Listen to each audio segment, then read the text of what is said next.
यह चैनल केवल मनोरंजन के लिए है। हम किसी भी तरह के अंधश्रद्धा को बढ़ावा नहीं देते। यह कहानी दो लड़कियों के बारे में है जो छुट्टियों में कॉलेज में स्टडी करने के लिए रुकती है, पर वहां उनके साथ एक भयानक वाकया पेश आता है। कॉलेज की क्रिसमस की छुट्टियों में कॉलेज में दो लड़कियां अपने हॉस्टल में अकेली रह रही थी क्योंकि बाकी सभी लड़कियां छुट्टियों के दौरान घर पर जा चुकी थी। वे दोनों लड़कियां अपने हॉस्टल में स्टडी करने वाली थी, लेकिन वे दोनों ही लैपटॉप में घंटों तक इंटरनेट चलाती रही। फिर थोड़ी देर बाद देर रात को उनमें से एक लड़की को भूख लगी और वो खाना लेने के लिए नीचे चली गई। उसने अपने दोस्त को कहा कि वह थोड़ी देर में ही वापस आ जाएगी। वह चाबी लेकर नीचे चली गई ताकि किचन का दरवाज़ा खोल सके। दूसरी लड़की अपने कमरे में बैठकर लैपटॉप चला रही थी और दूसरी लड़की के आने का इंतज़ार कर रही थी। फिर थोड़ी देर बाद उसे नींद आने लगी, इसलिए उसने कपड़े बदले और वह सोने चली गई। फिर जैसे ही वह सोने वाली थी, उसे गड़गड़ाने के साथ कराहने की आवाज़ सुनाई दी। वह बिस्तर पर जम गई। उसका दिल तेजी से धड़क रहा था। वह आवाज़ तो बंद हो गई थी, लेकिन उसकी जगह उसे कुछ घसीटने का शोर सुनाई देने लगा। वह लड़की बहुत डर गई थी। वह दरवाज़ा बंद नहीं कर सकती थी क्योंकि उसकी रूममेट चाबियां लेकर चली गई थी। जैसे जैसे वह आवाज़ उसके करीब आती गई, वह डर के मारे कांपती रही।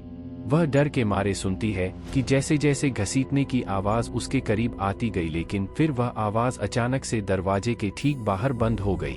फिर किसी चीज़ के दरवाजे पर खरोंचने की आवाज़ आने लगी। वह लड़की बहुत डर चुकी थी। वह अपने पलंग से उठी और कमरे की अलमारी में जा छुपी। वह लड़की इतना डर चुकी थी कि वह डर के मारे हिल तक नहीं पा रही थी।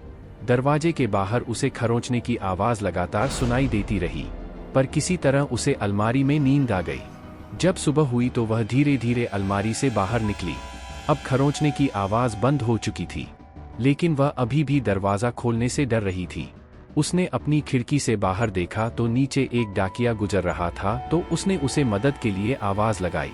फिर उसे डाकिया के कदमों की हॉस्टल में आने की आवाज़ सुनाई दी जो सीढ़ियों से होते हुए हॉल में आ रही थी। अचानक उसके कदमों की आवाज़ रुक गई। लड़की ने रोते हुए पूछा कि क्या सब ठीक है, लेकिन कुछ देर तक तो उसे कोई आवाज़ सुनाई नहीं दी। लेकिन फिर थोड़ी देर बाद उसने कहा कि हाँ, सब कुछ ठीक है। फिर डाकिये ने कहा कि तुम अपने कमरे में रहना, मैं पुलिस को बुला रहा हूँ। लड़की ने पूछा कि क्या बात है। कुछ नहीं, डाकिये ने कहा, बस जहाँ हो वहीं रहो और बाहर मत आना। लेकिन लड़की पहले से ही दरवाज़ा खोलने वाली थी। लड़की ने जैसे ही दरवाज़ा खोला तो उसने देखा कि डाकिया उसके सामने खड़ा है। उसका चेहरा पीला पड़ गया था और उसकी आंखें डर के मारे खुली पड़ी थी।